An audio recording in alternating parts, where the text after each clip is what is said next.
This is breaking news. Mayor de Blasio giving an update on COVID in New York City. Let's go to these incredible moments because of recovery. Everything's about recovery now. Everything is about showing people the rebirth of New York City, building upon it, building momentum for it. We will come back and come back strong as a city.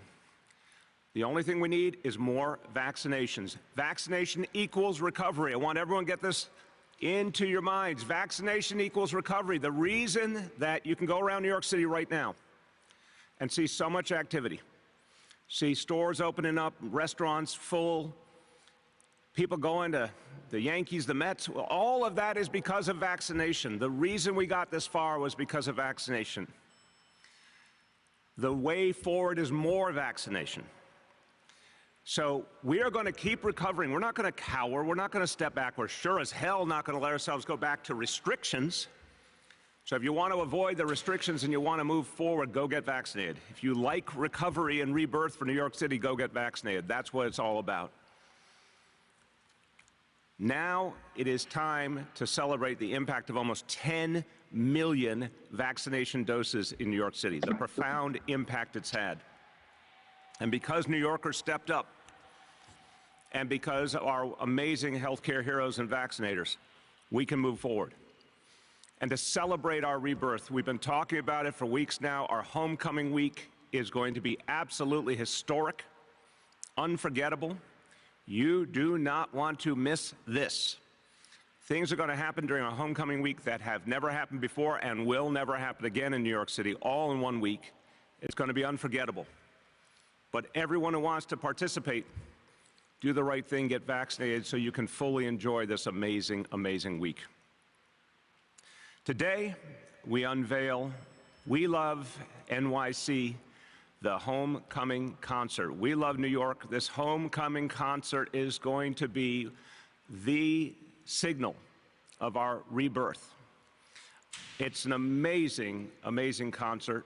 And everyone who has participated in building it, I want to thank everyone in the city government and all our partners who have done this. It has been a labor of love. It has been exciting to watch folks putting this together with passion. Special thanks right up front. Couldn't have happened without Clive Davis, couldn't have happened without Danny Meyer, couldn't have happened without Live Nation. You're going to hear from them in a moment, which is a treat. But look at this logo. New York City is back. It says it all.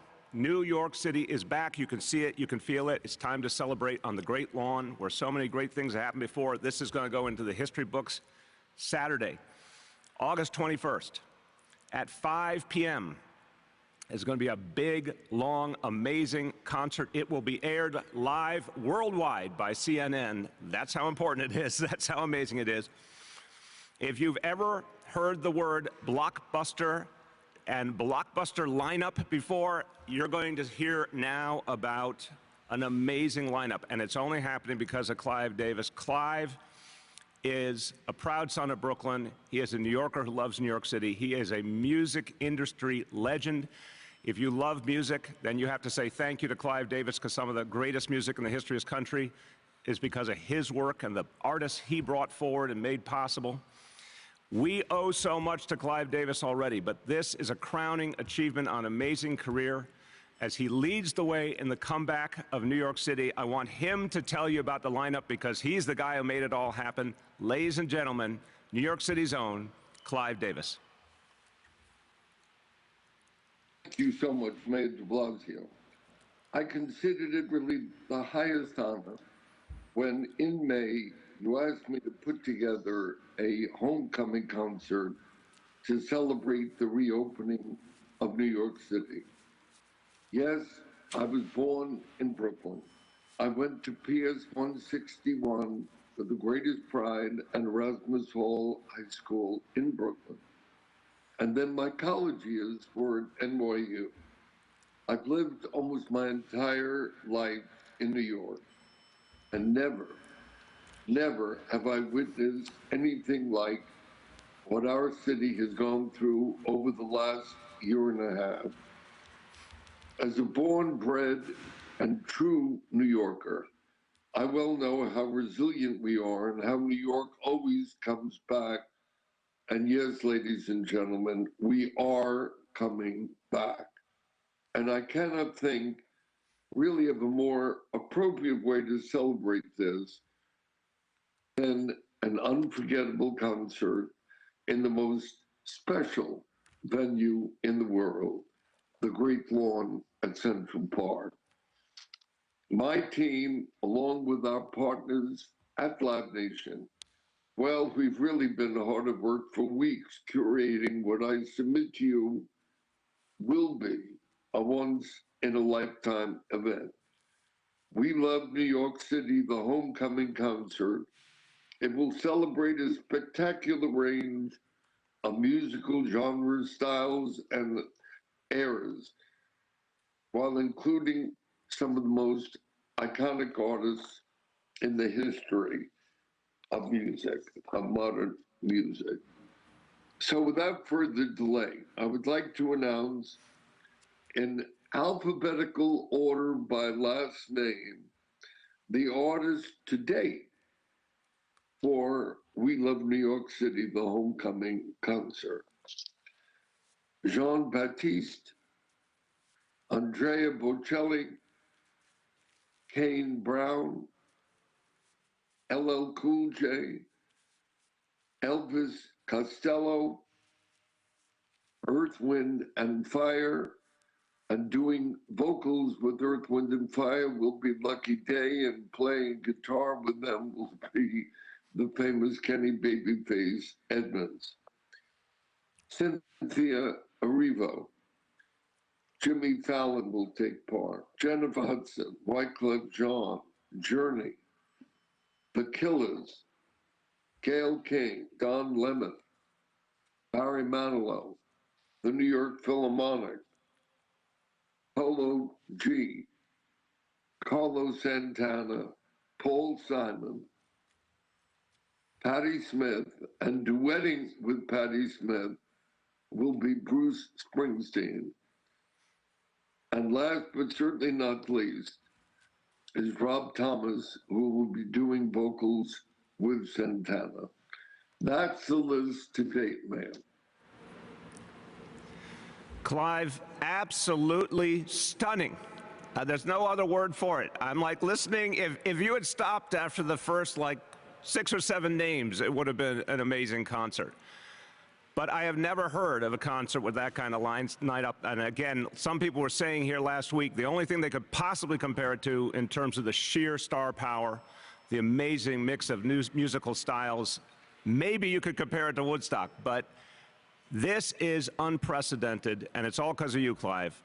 The fact that those folks are coming to support New York City is because you made the call.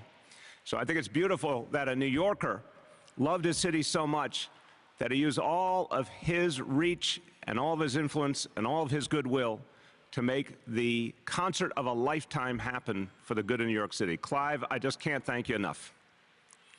My pleasure. Thank you.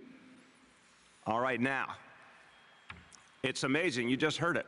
I mean, I was getting goosebumps as I heard Clive talk about all those acts. Unbelievable, all together. So, think about it. You want to be there? Do you think that would be an amazing experience? We want you to be there, and we're going to be telling you about how you can get tickets. And by the way, 80% of the tickets will be free. We want this to be a concert for the people. But I also want to be clear, it has to be a safe concert, and it has to be a concert that helps us keep moving forward our recovery. It's all about recovery. That's why we're having this concert. And so, if you want to go to this concert, you need to show proof of vaccination. As simple as that. This is a concert for the ages, and it's part of our recovery. Join in our recovery, get vaccinated. If you're already vaccinated, you're good to go. If you're not yet vaccinated, you've got weeks to go and get vaccinated. So long as you've gotten that first dose and proof of it, you're good. But here's another great reason to get vaccinated so you can see this concert and the other amazing concerts and events that will be part of Homecoming Week. Now, Clive, amazing effort, but let's talk about Live Nation. They've been there every step of the way. They are the world leader in live music shows. It's also been a labor of love for them. I have to thank Live Nation. We couldn't have done it without them, and they threw in everything they had to make this happen. Let me bring forward from Live Nation someone who's put a lot of effort into this, and thank you on behalf of New York City, the regional president of Live Nation, Jeff Gordon. Thank you, Mr. Mayor. On behalf of Live Nation New York, the team, and the more than 2,000 shows that we produce in the metropolitan area in 30 different venues, we're so honored to be part of this event. And I, too, have goosebumps after hearing that, even though we've been involved with lining this up. So, Clyde, thank you so much. Live music has a unique ability to bring us all together, which is really what we're doing here right now. There's nothing like the live music experience. Those 2 hours are extremely special, once in a lifetime, cannot be duplicated, an art form that cannot be duplicated, shared with the artist and the actual audience. So the roar of the crowd, the lights go down, the goosebumps you feel when your artist goes on stage, you just can't duplicate it. We're excited to join Mayor de Blasio, of course, Clive Davis and Danny Meyer in producing this special night of live music. We can reconnect fans with some of their favorite artists in Central Park. What a beautiful, beautiful place to do so. We love New York City and the homecoming concert. I'd be remiss without certainly thanking a lot of the team that has been helpful here. Michael Rapino, Omar and Jordan, Jason Miller, Donna Eichmeyer, Deborah Duffy, as well as our good friend Tiffany, Suzanne O'Neill, and of course, Pete Shapiro from Brooklyn Bowl has been very helpful. What an unbelievable lineup. It's just really great to be involved with this. This is a stellar lineup. We're also excited to be welcoming back so many crew and staff that have been having to take a break during this pause. So we're happy to get people back to work, especially our organized labor friends at the unions. We Love New York concert. City Card members will have access to purchase these pre-sale tickets beginning Thursday, July 29th at 10 a.m. through cityentertainment.com. Tickets for the We Love New York Concert City Homecoming Concert will go on sale Monday, August 2nd at 10 a.m. local time, 10 a.m. local time, Eastern time, at nyc.gov/homecomingweek.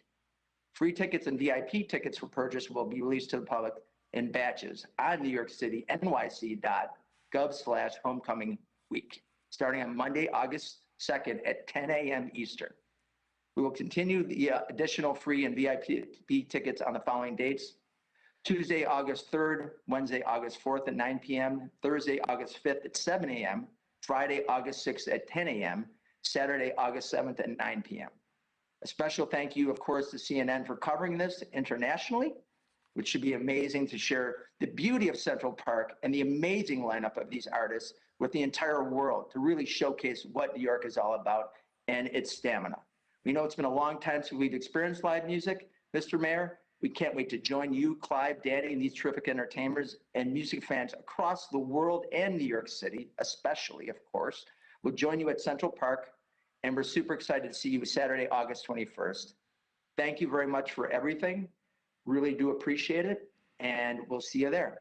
Jeff, thank you, and all your colleagues, all the folks who are making this show happen. Listen, you're right. A lot of people coming back to work now for this. That's wonderful. We're happy to see people coming back to work. We're happy to see everyone who's part of putting on the show, everyone in front of the stage and behind the scenes. Thank you to everyone. Jeff, thank you to you and Live Nation. You have really pulled off something amazing here. So everyone, Jeff gave you the news you need, how you get the tickets. So set your alarms. He gave you all the details. Of course, all the tickets are going to go fast, the free tickets especially. And so if you want to be a part of this, jump. And remember, it's not just one amazing concert in Central Park. That would be amazing enough. But our recovery, our rebirth is so powerful. It's 5 concerts, 1 in each borough. They're all amazing. As you see the lineups unveiled, you are going to wonder how it's possible that so much talent is all in one place at one time in one homecoming week. It's unbelievable. I'm stunned myself, honestly, from when this idea was first put forward by Danny Meyer. Just an idea that now has turned into this extraordinary outpouring of support for New York City.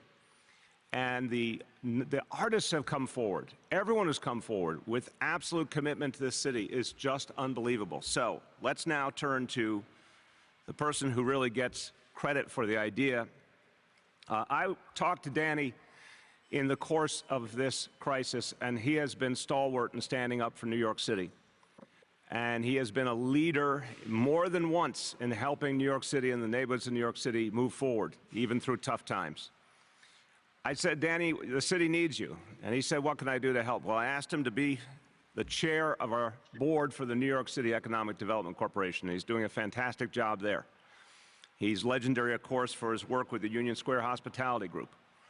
But he's also someone who loves this city deeply and said, we need to do something that crystallizes our rebirth. And he said, how about a homecoming week?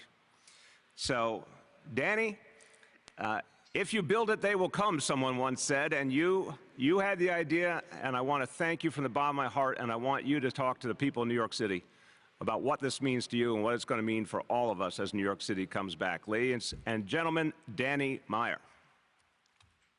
Thank you, Mr. Mayor, and thank you so much for your leadership efforts during New York's recovery. It's really been so impressive to watch and to experience, and your efforts, especially with respect to encouraging New Yorkers everywhere to be vaccinated, is without any question the reason that we're in this position right now. When you did call me early last spring and ask if I would please take the board leadership role for NYC EDC, we were not anywhere nearly in this position. And so the idea for a homecoming was probably a little bit more challenging way back then than it feels right now. It's not a big surprise to me that you were able to attract Clive Davis and Jeff Gordon from Live Nation. We've got Clive and Live putting this on, and the remarkable talent that Clive, et cetera, have assembled is really a testimony to what New York has always been for New Yorkers. People choose to live in this city, people choose to work in this city, people choose to visit this city because there's nowhere else on earth that is a more robust dialogue between performers and audiences. And live performances is what we've missed the most. Live performances sometimes on the stage, sometimes in ballparks, sometimes at restaurants, sometimes at art museums. It's coming back right now. And the idea for a homecoming, whether it's at a college or your high school or wherever, has always been to remind people what they love so much about the place they miss. And so for New Yorkers who may have moved away temporarily or who may live somewhere else and once lived here, this will be the most amazing reminder of why you love your city. And I'm just so proud of how this idea has evolved. And I want to just say a big, big thank you to everyone involved in all 5 boroughs, because this is truly going to show the pride that New Yorkers have for their own city and remind each of us why we chose to be here in the first place. And finally, because CNN is covering it internationally, it will remind the world why New York is the single best city on earth to visit. And we can't wait to get this jump started. Thank you, Mr. Mayor. Thank you so much, Danny. And Danny, you're right. Homecoming, you know, when you first had the idea, it's such a great phrase because it evokes moments that people cherish, the whole idea of any kind of homecoming. But when we talked about it first, and I want to emphasize this, everyone, it's of course for New Yorkers to come out and enjoy our own city like never before because we're coming back, because we got vaccinated. It's for folks in the whole metropolitan area. We're all in this together. Whether you live in the city, the suburbs, the New York metropolitan area, we're all connected. It's for folks to come back who haven't been here for a while. It's for folks from around the country to come into homecoming week to experience a stunning moment in New York City history and to start bringing back our visitors, our tourists who we need. And Danny's right. As people around the globe watch this concert, it is going to be the greatest way of communicating to them, not only is New York City back, but you've got to get here. And I think it's going to have a huge multiplier effect. So Danny, thank you. Great idea, turned into something amazing, and it's all because of you. Thank you, brother. All right, now, that's some big news.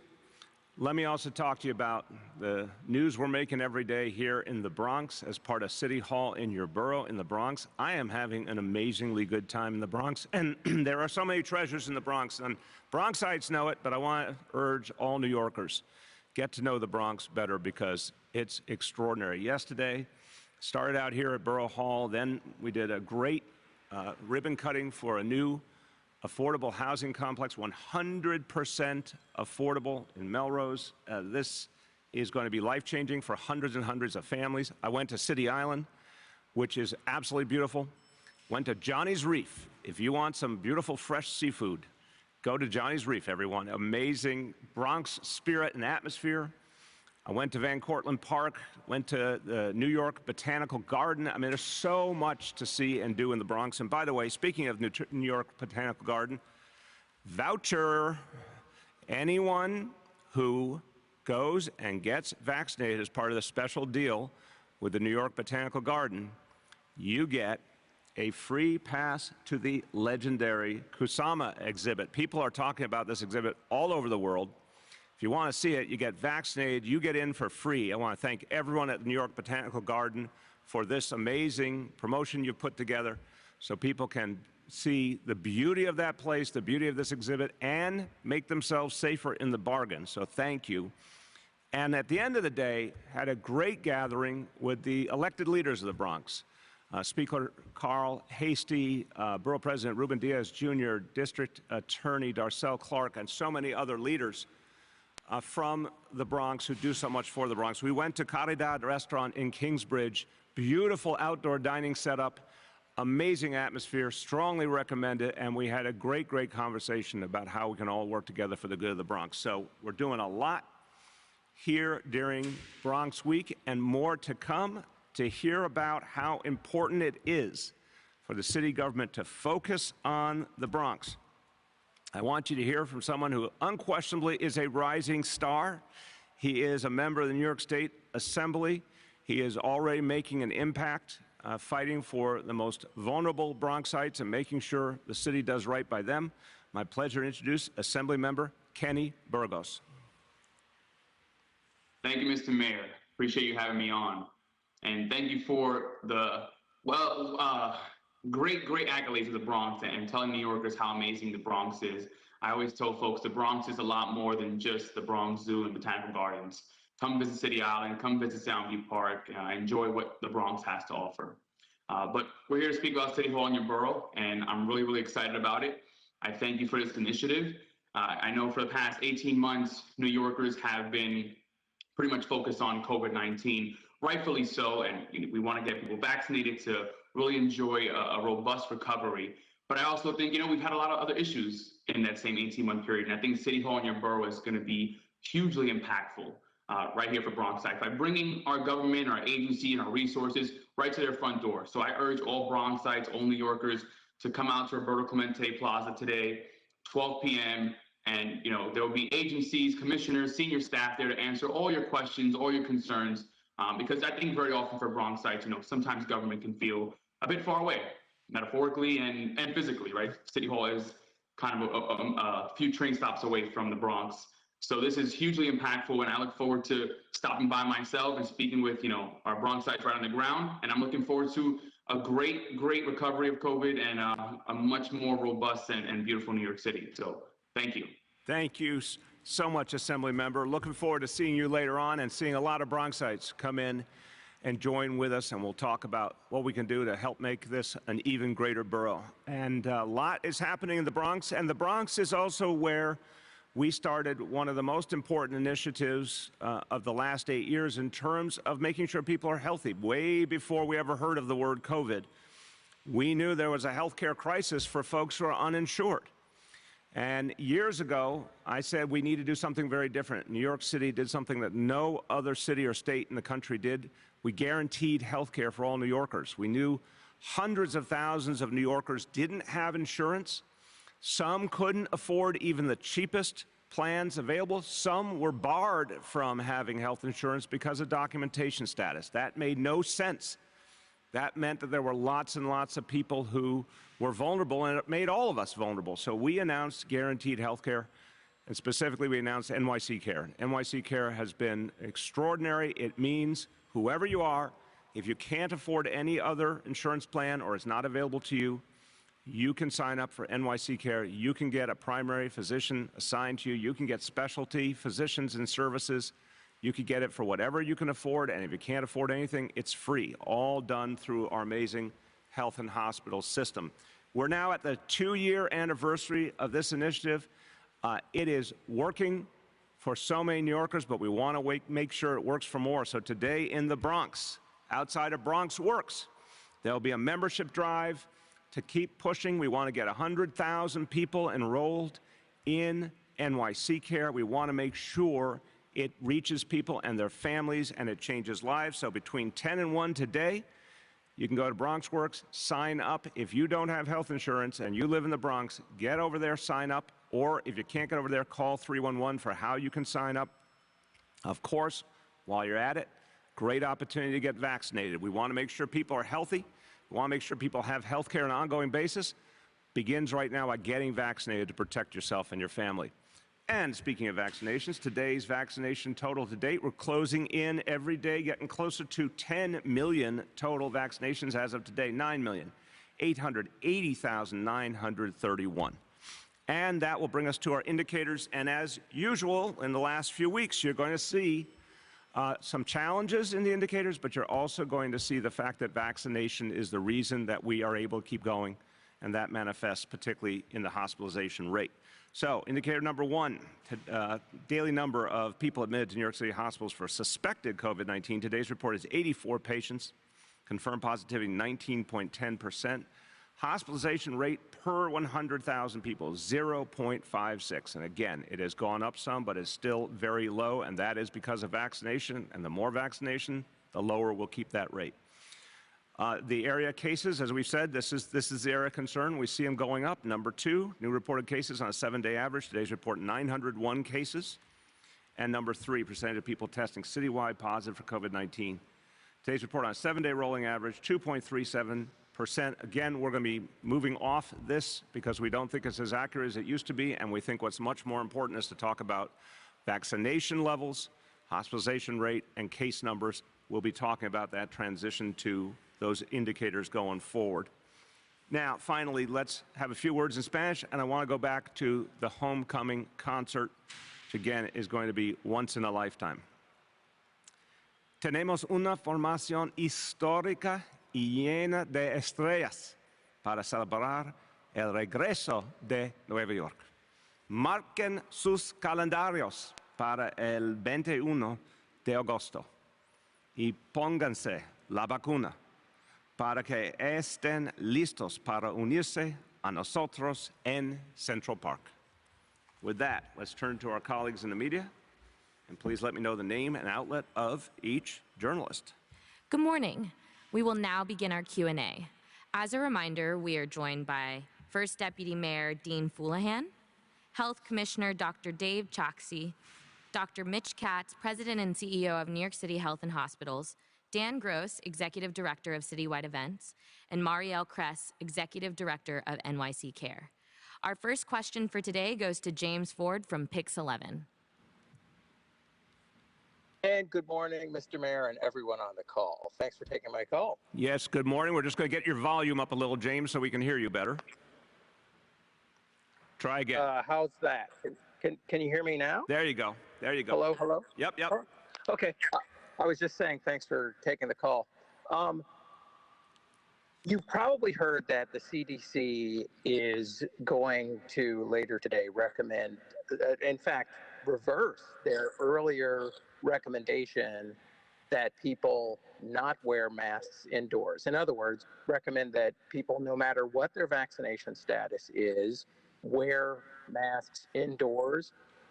How will this affect the city's policy regarding mask wearing, particularly noting that hospitalizations, they are low, but they keep rising? Can we hear from you and the doctors on this issue? Of course.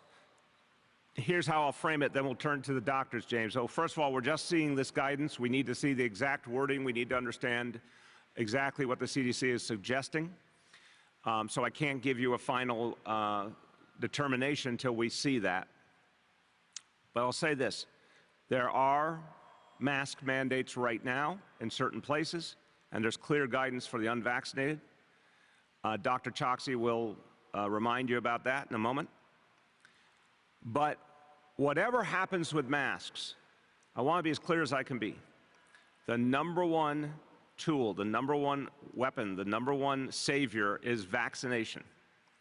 So we can talk about masks and figure out what makes sense to do about masks, but the thing that will save us is vaccination. The thing that will change the entire environment is vaccination. The one thing I want to make sure is that folks don't say, oh, you know, because there's new mask rules, we don't need to think about vaccination anymore. No, it's quite the opposite. If we're not dealing with vaccination, we're not dealing with the problem. If you want a recovery, we got to get more people vaccinated. So we will assess and we'll determine the next steps.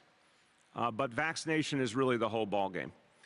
With that, Dr. Choksi first, with a reminder of the existing mask mandates and guidance, and then you can respond to the question, and then Dr. Katz.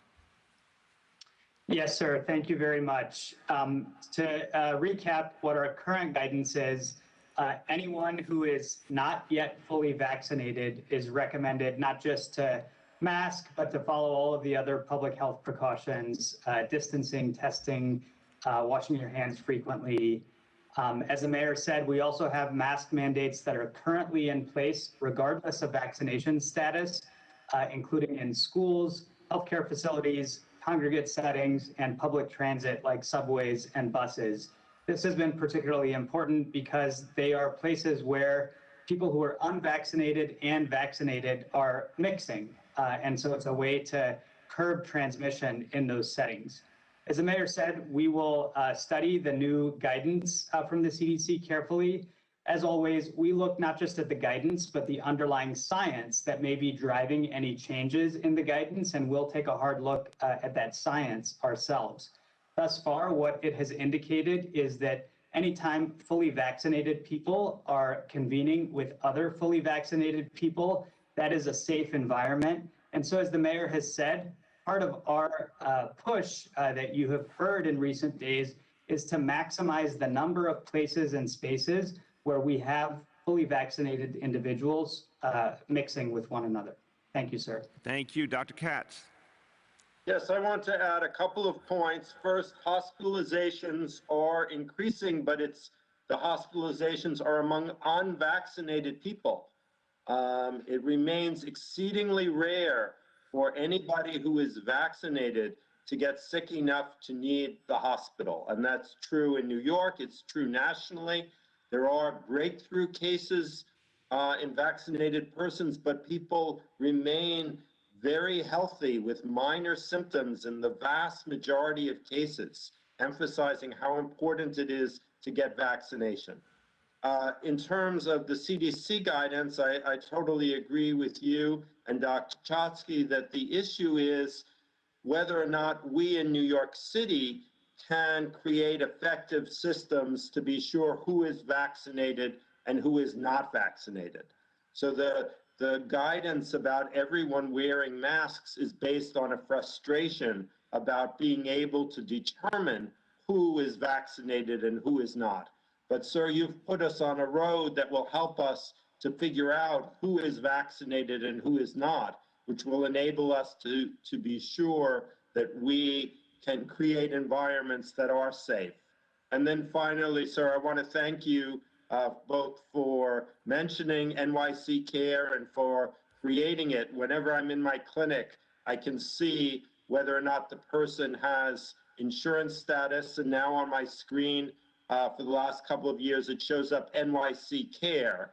And whenever I see that and I'm seeing my patient, I think, well, gee, if this program weren't here, would this patient be here in front of me for me to take care of them? And I'm so grateful whenever I see that label, because I know that they were able to seek our care because you created the program. Thank you, sir. Well, listen, as I turn back to James, thank you, Mitch. You were present at the creation, and I remember vividly the sense of the possible in the room at Gracie Mansion when we said there was a way to do this. And thank you for helping to make that happen. Thank you to Marielle Kress, who's here with us, the Executive Director of NYC Care, and her whole team. Health and Hospitals has led the way on this, and it's historic, but now we got to build it up a lot more, and we will do so. James, back to you. Thanks very much. My second question is about proof of vaccination, particularly for the concerts. How will that be done, especially since paper cards can be easily forged? Will the proof of vaccination be done online beforehand or only through apps at each venue? Just exactly how, please? I'll give you the broad answer, and then more details will come forward. But first, the most important part, if you want to go to this concert, get vaccinated. If you're already vaccinated, great. If not, just go get vaccinated, and you can get to this concert. It's the simplest way to guarantee that you have the opportunity. We're going to be checking vaccinations as people enter. We'll go into the details on that. I want to emphasize that a vaccine card, a vaccination card, is a public document. It cannot be forged. If someone forges it, that's a violation of the law that comes with penalties. So we'll be addressing that issue as well. But the smart thing to do, the easy thing to do, just go to one of hundreds of sites and just get vaccinated for free. It only takes a few minutes, and then you're in. Thank you. Our next question goes to Melissa Russo from WNBC. Good morning, Mr. Mayor, and everybody on the call. Hey, Melissa, how you doing today?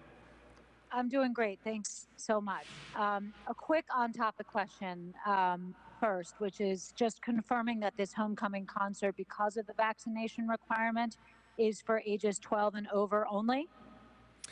Yeah, we will get more details out. Right now, that's a fair assumption, but we'll get more details out on that in the next few days. Go ahead, Melissa. Okay, thank you. As you may know, we've been reporting on the spike in the number of children in New York City and the metropolitan area who have been getting their hands on cannabis edibles. Dozens of them have been ending up in local hospitals, some of them in pretty serious condition. And I wanted to ask you, and if any of your health officials would like to chime in, aside from the obvious, which is that parents need to be more careful about how they store these edibles, what else do you think can or should be done by the city or the state to prevent this from happening? Yeah, very good question. And I want to turn to Dr. Choksi and Dr. Katz in a second, but I'll say this. First, what you indicated. Hey, parents, take responsibility. If these are in your home, you've got to secure them. You can't let them be anywhere near your kids, like so many other things that could be dangerous to your kids. So let's begin with people actually taking some personal responsibility. But there's other things that could be done. The labeling of these products needs to make clear that they could be dangerous to children. That safety message should be out there. It should be all over any place selling these products. The packaging should be made to not look like candy or anything that might tempt a child.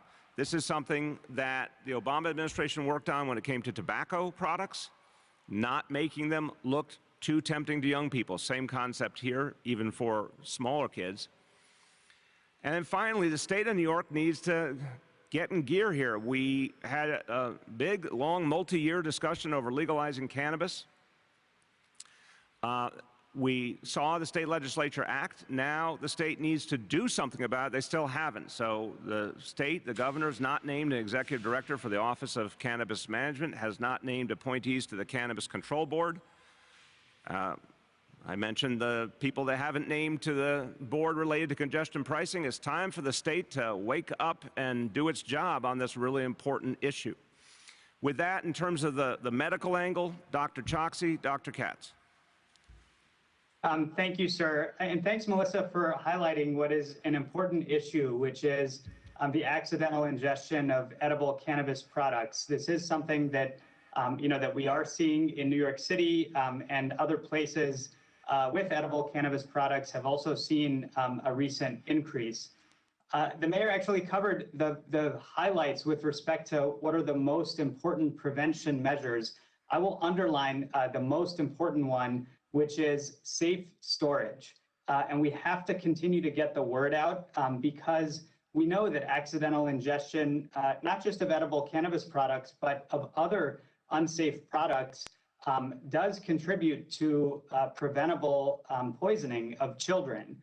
So that's the most important thing. We're working with our partners at the Administration for Children's Services to also spread the word about this. But that is the single most important thing that we can do to prevent further accidental ingestion. Thank you. Dr. Katz, you want to add? I would just add that parents should invest in a locked box. They're inexpensive. It's a simple way of being sure that edibles are not accessible to children. And that I thank the media for raising this, because many people don't understand that the effective dose when it comes to your weight. So that a product that could be perfectly safe for a 160-pound man is not at all going to be safe for a 20-pound child. And that's what the essential problem here is. And that, as Dr. Chotsky says, safe storage by a locked cabinet. Thank you. Thank you. Well, before we go to the next question, I just got handed a note, and something very telling and something we need to pay attention to. So one of America's greatest athletes, Simone Biles, has made the decision to leave the Olympic Games. And the reason is such a powerful one that we've got to really focus on and show respect for and compassion related to this. She said she is leaving the Games for mental health reasons. This is something we're seeing with more and more athletes who are being put through extraordinary, difficult pressures. They're recognizing the toll it's taking on their mental health, and they're doing something about it. So we're going to miss her. We're going to miss her just breathtaking performances, but she's doing the right thing for herself and for her life ahead and for her family. And I just want to express my respect for Simone Biles being brave enough to come forward and say, I need some help, I need to do something different. And it's a reminder to all New Yorkers, look, this is someone who's one of the most admired people in the United States. And she's done extraordinary things. But she's a human being like the rest of us. And mental health challenges are part of being human. Anyone who needs help, you can call 888-NYC-WELL. Any New Yorker, any hour, any day, 24/7, for free, multiple languages. If you feel anxiety, if you feel overwhelmed, if you are dealing with struggles, depression or other struggles, reach out. Help is there for you all the time. 888-NYC-WELL. With that, we're going to go to the next question. Our next question goes to Juliet from 1010 Wins. Hey, good morning, Mr. Mayor, and all on the call. And that really is an impressive lineup for your concert. Impressive is just the beginning of it, Juliet. Have you ever seen anything like that in your whole life? No, it'll be something. So my first question is about that. Is there a price for these tickets? I know there was some mention of free tickets, but is there a fee when you get them online? And also, would people be required to show vaccination when they are getting these tickets? We'll get all the details out. So crucially, Juliet, there will be a substantial number of free tickets. There will also be tickets that can be purchased. The details will be forthcoming. Again, the big date is Monday, August 2nd, this coming Monday, 10 a.m., and then there's batches of tickets made available for the next days after that to try and maximize the chance that different people have an opportunity. So we'll get the prices for the for-sale tickets out soon. Again, the vaccination verification for sure when you arrive at the concert venue.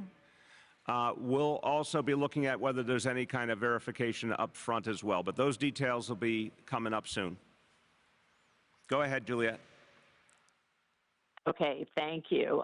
Earlier today, Police Commissioner Shea was on New York One, and he was asked about the number of officers vaccinated. He attributes the 43% to the vaccines given through the department. So I was wondering, do you have totals for city agencies? You know, for instance, who's getting vaccinated at agency locations and who's getting them on their own? That is a great question, and honestly, here's an area where we got to get more information. Our employees have not been required to provide the information proactively if they've been vaccinated somewhere else. But obviously that's about to change, because for a number of employees in the coming days, it's going to be a requirement to either be vaccinated or be tested weekly. And that's going to keep growing to the whole workforce over the next few weeks. So I think that's going to help us solve some of this problem. We do need to get more information. We obviously know when we've vaccinated, when the city itself has vaccinated our own employees. But there are certainly a number of employees who went and got vaccinated on their own, including outside the 5 boroughs. So that's an area where we definitely need more information. Our next question goes to Dana Rubenstein from the New York Times. Hi, Mr. Mayor. I have a question regarding the vaccine requirement for the concert. I'm curious, why require vaccines for this outdoor concert but allow city workers this sort of testing loophole, especially since many of the city workers work indoors? Look, we're doing a couple of very different things here. A concert is an opportunity to do something amazing. It's not the same as a workplace, obviously. We want to be really clear that folks who want this extraordinary experience need to do something to make sure they're keeping everyone else safe, and that's get vaccinated. In terms of workplace, Dana, as I keep saying, we're climbing the ladder. We're taking steps in an intentional way to keep creating more positive pressure for vaccination. I think it's smart to do this in some steps. It gives time for people to get acclimated. It gives time for us to work out some of the issues. And I think it's going to work. I think it's going to be the thing that causes a lot of people to get vaccinated. And then we're going to look at where we are and if we have to do even more beyond that. But it is purposefully moving steps aggressively one after another. Go ahead, Dana. Thank you. And then on the same topic, statements from union leaders yesterday, aside from the UFT, suggested significant resistance to the vaccine requirement. Do you expect that resistance to take any additional forms beyond angry statements? And can you talk about like what internal union politics might be driving that resistance? You're wise in the ways of the world, Dana. Look, first, you saw some unions come out yesterday, including one of our biggest, the UFT, and embrace the approach. That's pretty striking. Others have talked about some procedural issues, but we're quite clear that we're procedurally in a strong place. We have the right as an employer to guarantee the health and safety of our employees and everyone they serve. So you'll hear complaints or concerns, but I think overwhelmingly the labor movement will recognize this is something appropriate and we'll all move forward. And there might be productive conversations, obviously, on how to do it best. But I strongly believe this will simply keep moving forward any way you slice it. Sometimes I think various leaders, union or otherwise, think they need to respond to some of the loudest voices. I would urge everyone, whether you're an elected official, a union official, anybody, to recognize that more and more people have gotten vaccinated. So, right now in this city, 71% of adults have gotten at least one dose. That's a supermajority. If you're worried about which way the wind is blowing, guess what? In this city, people have chosen, they've voted with their feet. They're getting vaccinated more every single day. And as Delta is becoming more of an issue, people are really looking at it and saying, now it's time. We're seeing that all over the country. Vaccination rates are starting to go up again. So I don't think it is politically connected to where most people are to be in any way anti-vaccination. I think more and more Americans, more and more New Yorkers are recognizing the only thing that's going to save us is vaccination. And I think leaders should get with that message right away. Our next question goes to Mike Gartland from the Daily News. Good morning, Mr. Mayor. Good morning, Michael. How are you? I'm good. I wanted to ask you again about the transfer of homeless folks from hotels.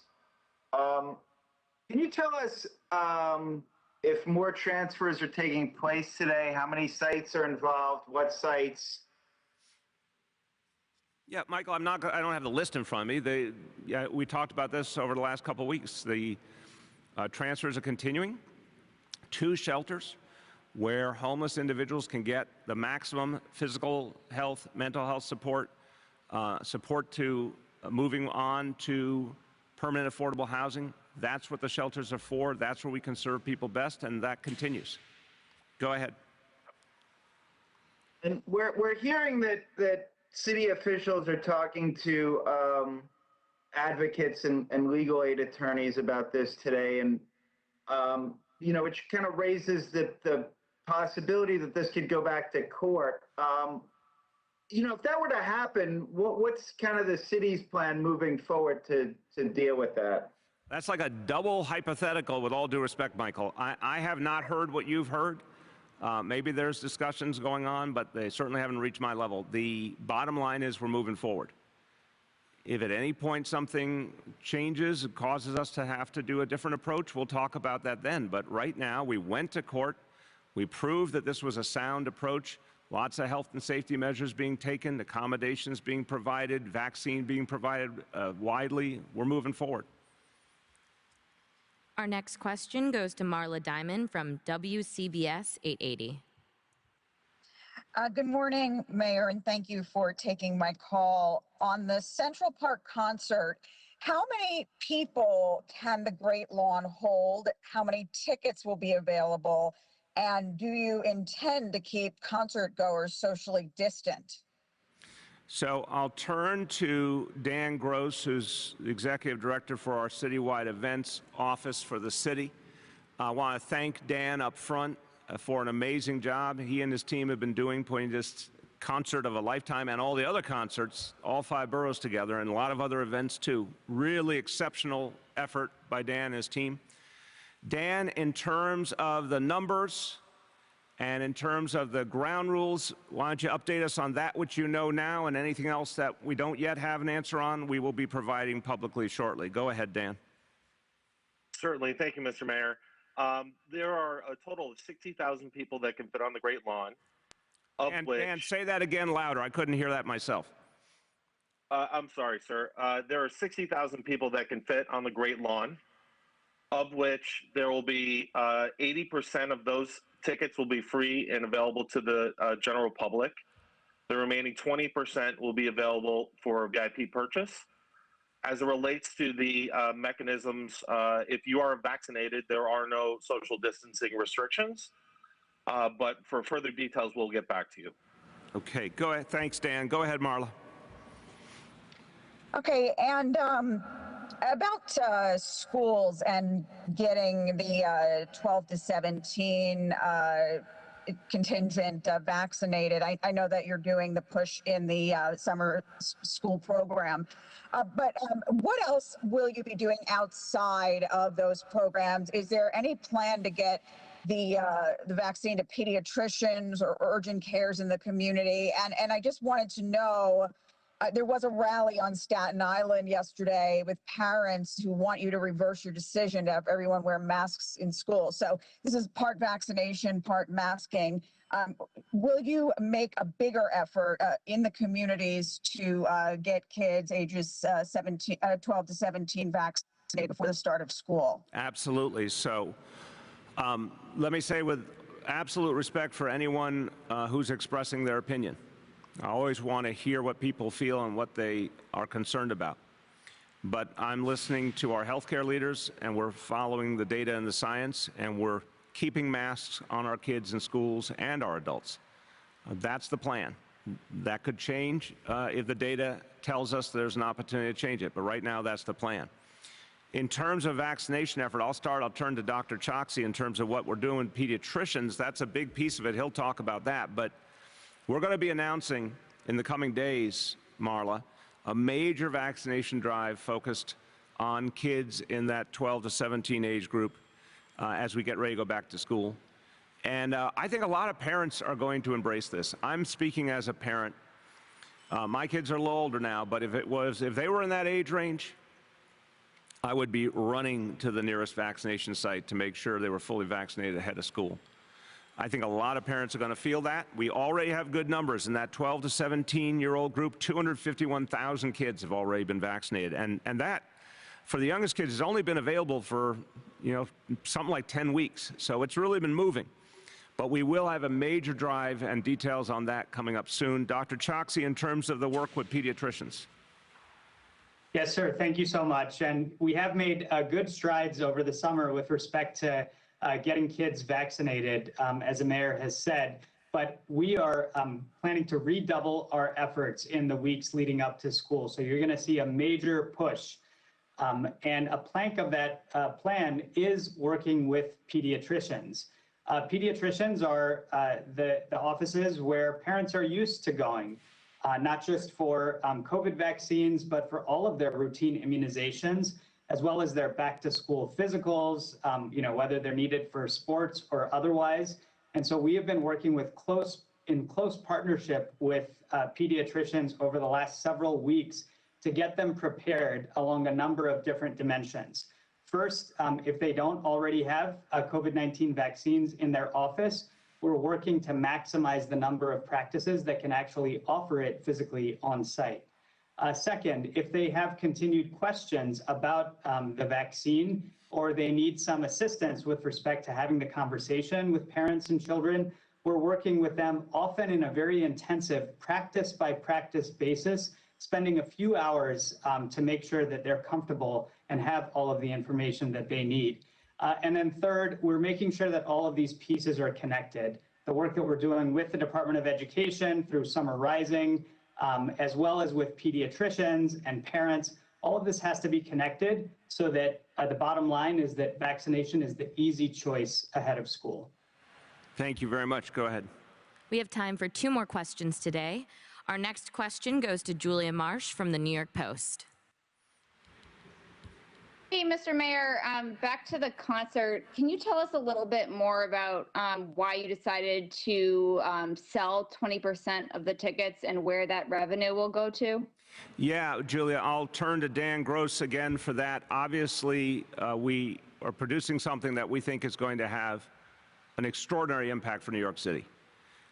For the folks who get to go in person, and for everyone who enjoys it watching on TV, but also we think it's going to have a big, big impact in telling people New York City is open for business. Come here, be a part of it, help us come back strong, bring back our economy. We think this is a smart move all along, but we have to obviously make sure it's paid for properly. So with that, Dan Gross, you want to talk about that game plan? Certainly. Thank you, Mr. Mayor.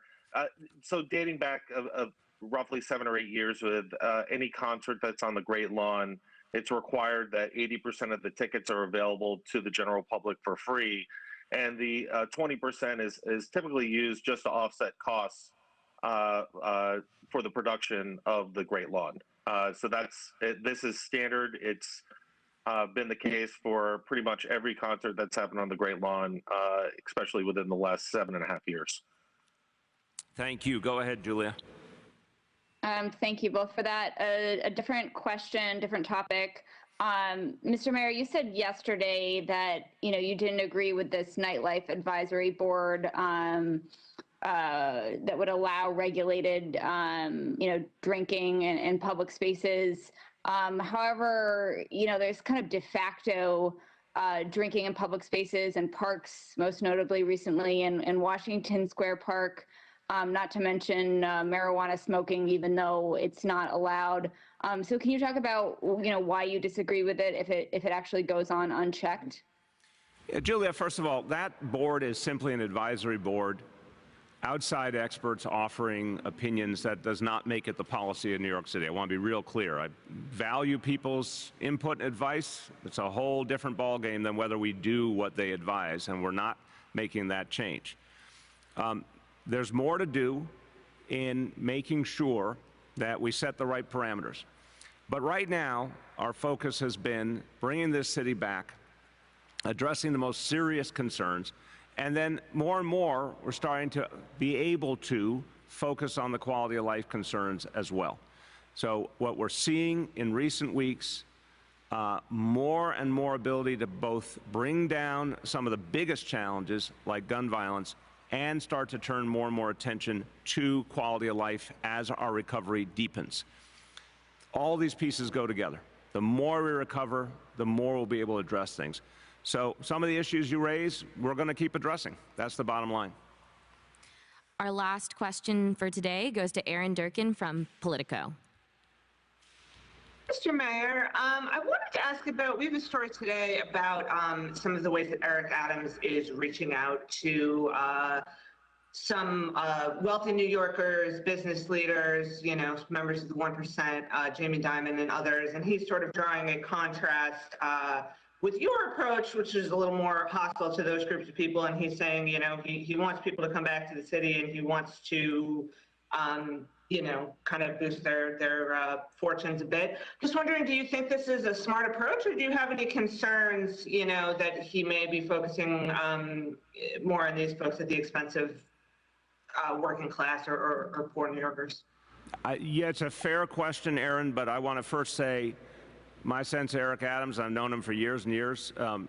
He ran a campaign that was all about working class values and his own experience as someone who came from humble origins. There's no question in my mind he's going to be focused on working people. He and I had a very interesting parallel. In 2013, my campaign was focused on working people in the outer boroughs. In 2021, his campaign was focused on working people in the outer boroughs. And that's really a tremendous shared value that we have. Of course, you got to work with business leaders too, and we want the business community to thrive. I've talked to Jamie Dimon any number of times, and it's been a very constructive relationship. So I think you can do both. But I think it's important, and this is what I've tried to do, say, hey, when business leaders are helping New York City to move forward, we want to embrace that. We want to support it. We want to listen to their needs and concerns. But we also want to demand the best for working people. For example, that's why I've believed in higher taxes on the wealthy. I think you can strike that balance, and I certainly believe that Eric Adams will as well. Go ahead, Aaron. Okay, thanks. And then on the contract, just a clarifying question, the vaccine requirement, is that for all 5, the ones in the boroughs as well? And then also, I think you said it's 1 dose required. Is that because you want to encourage people to get it now versus, you know, having the full vaccination required? Yeah, look, 1 dose immediately provides some protection, and the vast, vast majority of people who get 1 dose come back and get the second. So we want it to be very clear, since we're announcing today for the first time that this, you know, these are truly once-in-a-lifetime concerts, but they'll, all 5 boroughs, when you hear the lineups in the other boroughs, it's going to truly blow you away. Amazing acts. But it's for folks who are vaccinated. So if someone says, oh my God, I really want to be there, but I'm not yet vaccinated, I got a solution for you. Go get vaccinated. Just going in and getting that first dose will qualify you. That's fair. And it'll give you protection. And then we know that the vast majority of people come back, and we want everyone to come back and get that second dose. So, you know, we want to give people that chance. There's still several weeks before the concerts. So anyone who's hoping to get one of those tickets, do the smart thing. Go out today. If you're not yet vaccinated, go get vaccinated, because there's no way you're getting in without it. And if you get vaccinated, it's a good thing to do no matter what. And we'll conclude with today on that point. For any part of your life, vaccination is the right thing to do. For your family, your friends, your loved ones, your people you work with, whatever it is, whatever you care about, vaccination is the smart thing to do. And it's the thing that's going to make our recovery possible. So, you know what to do, everyone. Thank you very much.